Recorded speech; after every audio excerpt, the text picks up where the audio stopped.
I'm Anil Kumar. Welcome to my series on exponential functions. I've taken some questions from the test papers. So I'll be actually discussing one test paper in details. Now we'll look into the application and thinking part of it. You can see the question number 7 to 9. And on the next page, I have extension to question number 9, 10, and then finally 11 and 12.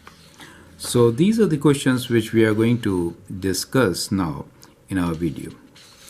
So that will help you to understand how to really solve a test paper on exponential functions. Question number 7 here is, Anil baked a cake and left it on the counter to cool. An equation that models this situation is t as a function of time is 70 e to the power of minus t over 10 plus 14, where t is the temperature in degrees Celsius and time t is the time elapsed in minutes. You have to answer these 4 questions. You can always pause your video and then answer. This example is of exponential growth or decay. Well, that negative here indicates that it is decay, right? So the correct answer is decay. And the reason is we have e to the power of minus t over 10, right? So this negative here indicates decay, right? So this indicates decay. Perfect. Part B of this question is, what is the temperature of the cake when it is first removed from the oven? Now, when you look at this equation, sometimes we feel that 70 is the right answer. However, when it is removed from the oven, so for part B, we should write lowercase t equals to 0. The time is 0. Since t is the time elapsed after it has been taken out, so then we really want to find what is t of 0. Substitute that and then calculate the value, right? So if you straight away write down 70, it is going to be wrong. So we have 0 over 10 here plus 14.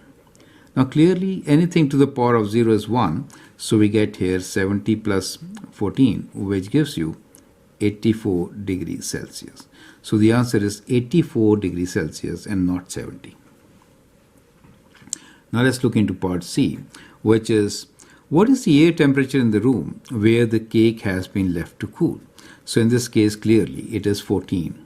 So it is 14 degrees Celsius. It is important to include the units when you write down your answer. D. How long will it take for the temperature of the cake to drop to 35 degrees Celsius? So now you need to use calculator. We want this final temperature to be 35. So to answer D, the equation becomes 35 is equal to 70 e to the power of minus t over 10 plus 14, correct? So this is the equation which you need to solve to find this answer. How could you do it? Well, definitely you need a calculator and you'll use the logarithmic function to the base e to solve it. Perfect. Let us see the steps involved. So first you take away 14. So we have 35 minus 14 equals to 70 e to the power of minus t over 10. And then you have to divide by 70, right? So 35 take away 14 is 1 and then 2, 21 over 70, correct? We are divided by 70 now. We have e to the power of minus t over 10. Now you should take ln on both the sides. So what we have here is ln 21 over 70, and that is equal to, now ln and e are reciprocal, inverse functions. I should not say reciprocal. ln and e are inverse functions. So you're left with minus t over 10 here, and that should give you the answer, correct? So what you get here is multiply this by 10, and so we get negative of t equals to 10 times ln 21 over 70, correct? So that is what the answer is. So let's multiply and figure it out. So ln is a function on your calculator. So let's first calculate this. 21 divided by 70. It is less than 1, so we'll expect a negative value. And we'll multiply this negative value by 10. So when you do that, you get a negative value of 12. 0.0 something, right? So we get negative 12 0.039. Correct. So the answer is in minutes. Sometimes you may be required to write in seconds also, but we'll keep it in minutes, right? So we can say T is equals to 12 minutes. Is that clear to you? So that is how we are going to answer this question. I hope the steps are absolutely clear. Now this is a very basic and very important question, knowledge-based question on exponential functions. Let's take up the next question now, which is question number 8. After 28 hours, a sample of phosphorin 1980 decayed to 1 over 128 of the original mass. Determine its half-life. So we could use the formula that so mass we are finding with respect to time. So that mass will be original mass into half-life. So we say half-life, right? So we say time over half-life. So that becomes a good formula to always use.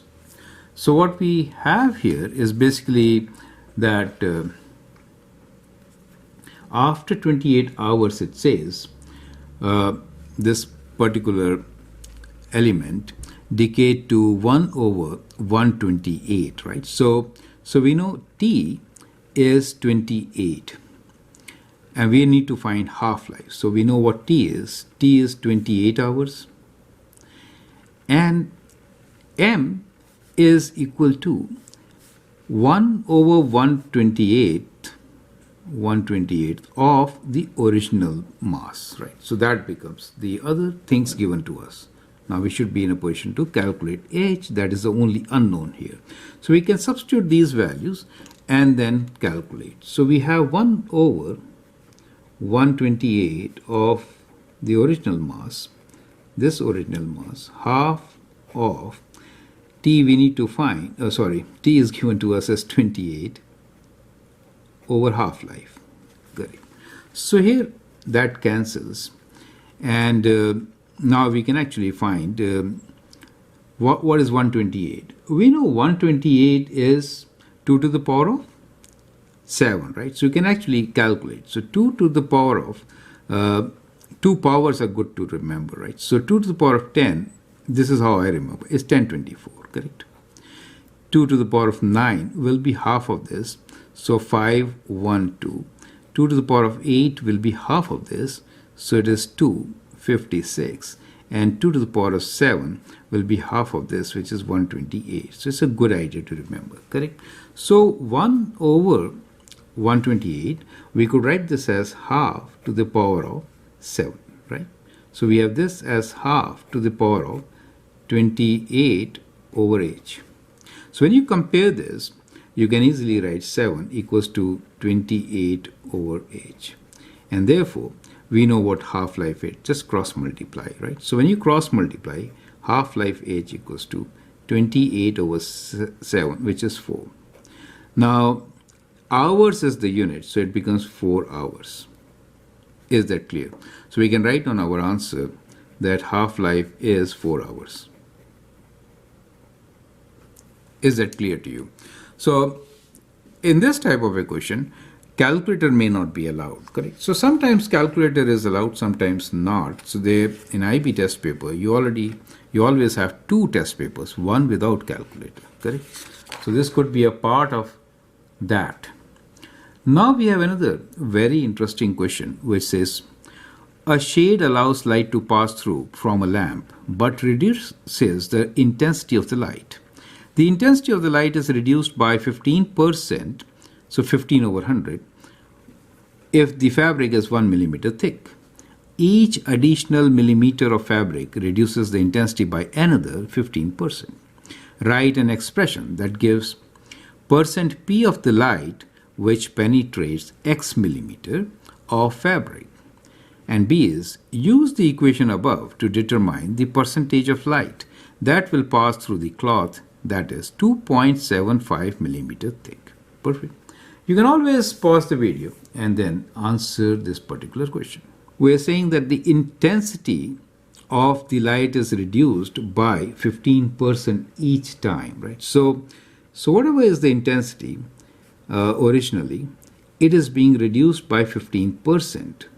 So 15% of this, correct, every time. So that means 15 over 100, correct? Every time means to the power of x. So that becomes your equation, correct? So it says, write an expression that gives percent p of the light. So when I am saying percent p, then we are assuming I0 is like 100. You understand? So, and this is out of 100, how much? You're getting the idea, right? So out of 100, how much? So when we say percent, we could say out of 1, how much also, right? So that becomes your kind of equation. And in percent, we can also write this as equal to the final intensity will be equal to, as a ratio of this, it is always, right? So in percent, if I have to write, so I'll write, let me write percent p will be equal to 15 over 100 to the power of x. So why did I write so? So what I have done here is I in percent will be equals to 1/100th of this itself, right? So if I is 100, I0 is 100, what is this? So in percent we are out of 100. Is that clear to you? So we could use I as 1 and write this as percent. Is that okay? So we're using I0 as 1 in this case, and we're writing straight in percent.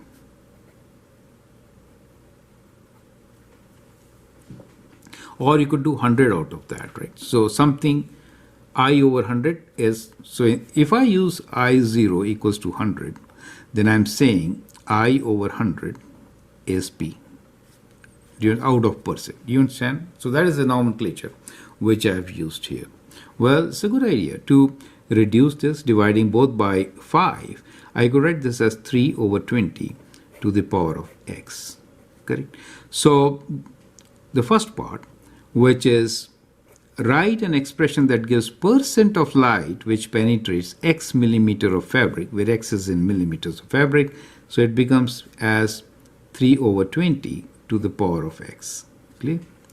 Now part B is to use the above equation so that it to determine the percentage of light that will pass through a cloth, that is 2.75. So we can substitute 2.75 here and find our answer, right? So let's do part B, which is percent of the light when the x value is 2.75, right?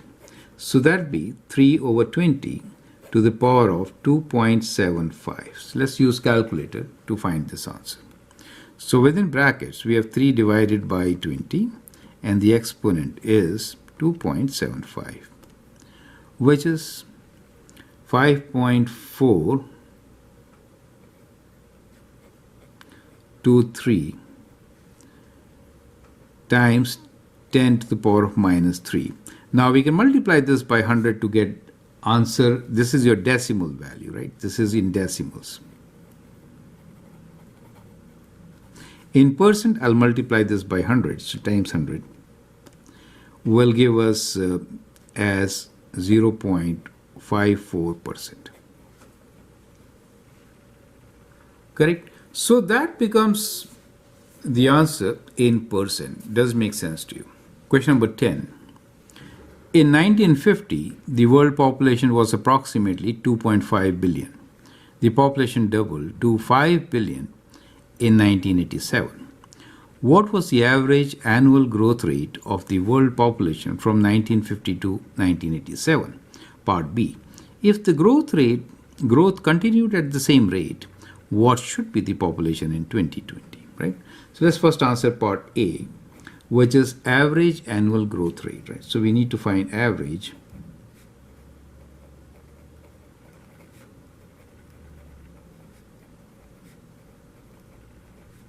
So this is basically, we'll compare the population and its rate. So population in the year 1987 minus population in the year 1950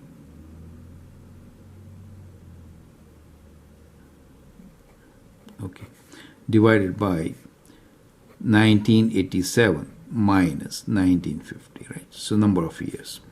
So here it is doubled to 5 billion. So 5 minus 2.5. These units are in billions. And the time is in years, right? It's a billion per years.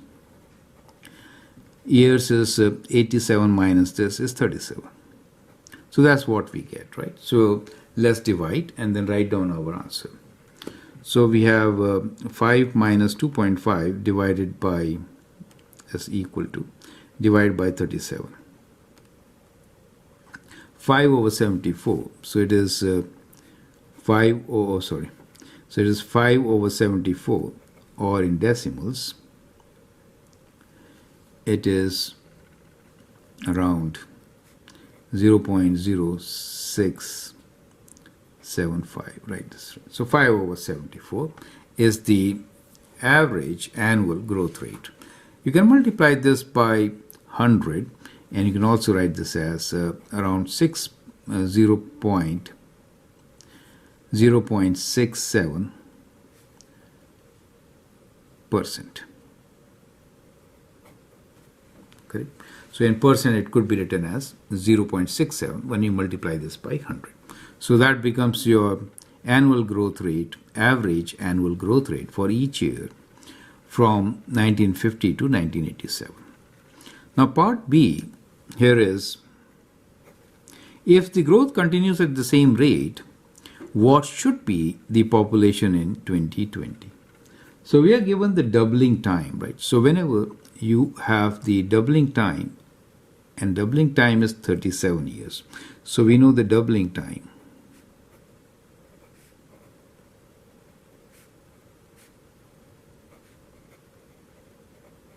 Which is basically, we just calculated 1987 minus 1950, correct?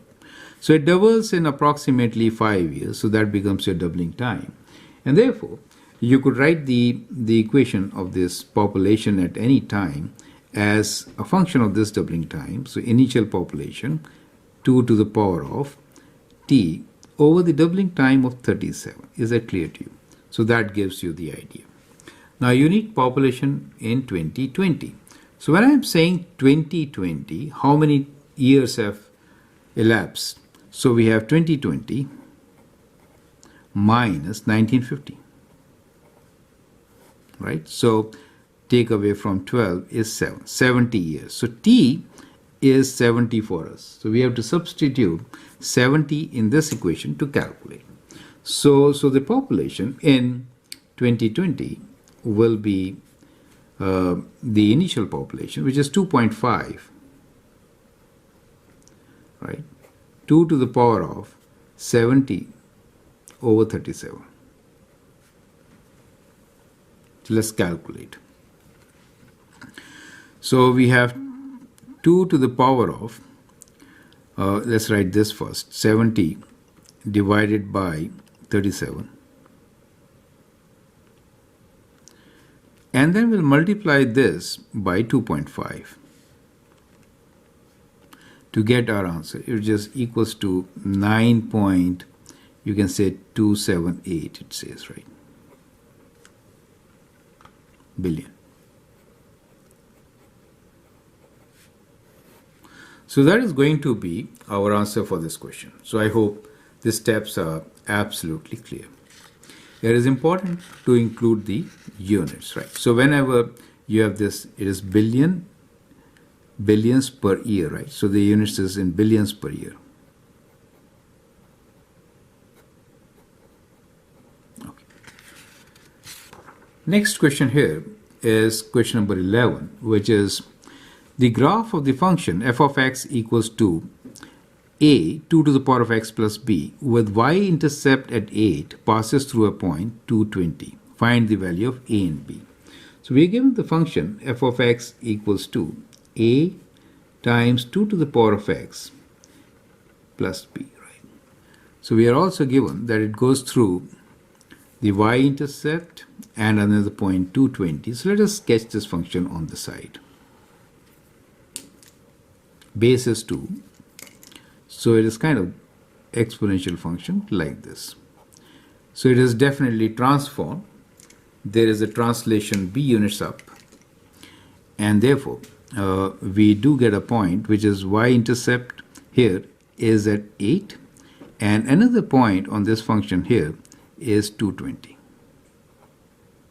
Correct? So with this, you have to find the equation. So basically, we are given 2 points on this. One is we are given 0, 8, and the other one is 220. Now, since we know 2 points and there are only 2 unknowns, A and B, we can find them.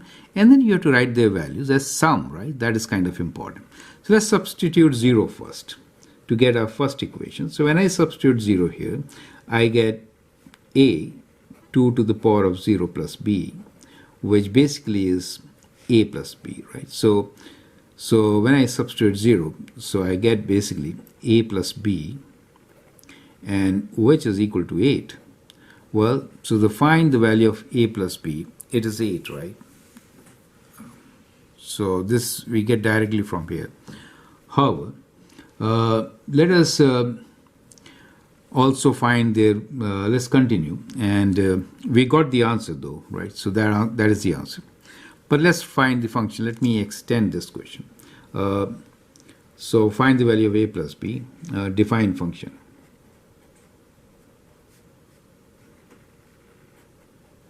So I'm just extending this, right? Okay. So if I substitute the second point, which is 2, we'll get 20. Substituting 2 here, we get A, 2 to the power of 2, which is 4, plus B, right? So which gives you 4A plus B is equal to 20. So we have two equations here. We'll call this as equation 1, this as equation 2. To get the values of A and B, I can actually take away one equation from the other. Correct? So we can solve. So let's do equation 2 minus equation 1. That is what I'm trying to do here. So that gives me 3A equals to B and B cancel, and 20 minus 8 is 12, and that gives me A equals to 12 over 3, which is 4. Right? So we get 4 here, and let's call this as our equation 3. Okay. So we'll sub 3 in 1 to get the value of B. So we have now 4 plus B equals to 8, and so B is equals to 8 minus 4, which is also 4. Okay. So we get our function, which is f of x. In this case, will be 4, 2 to the power of x plus 4. Correct. Well, the answer for the question as such will be A plus B equals to 8, which we found right away from the y-intercept. Is that clear to you? Correct? So that was relatively simple. Let's move on and take question number 12. Now this is a thinking and bonus question sometimes. Let's see how to answer. Solve for x and y. 4 to the power of x times 2 to the power of y is 16. So let's write 4 to the power of x times 2 to the power of y equals to 16. And 8 to the power of x is 2 to the power of y by 2. Right? That is how x and y are related. You can always pause the video and answer this question. Okay, so let's write them with the same base. So I will get this as 2 to the power of 2x times 2 to the power of y is equal to 2 to the power of 4. So that means 2x plus y equals to 4. So I get one equation.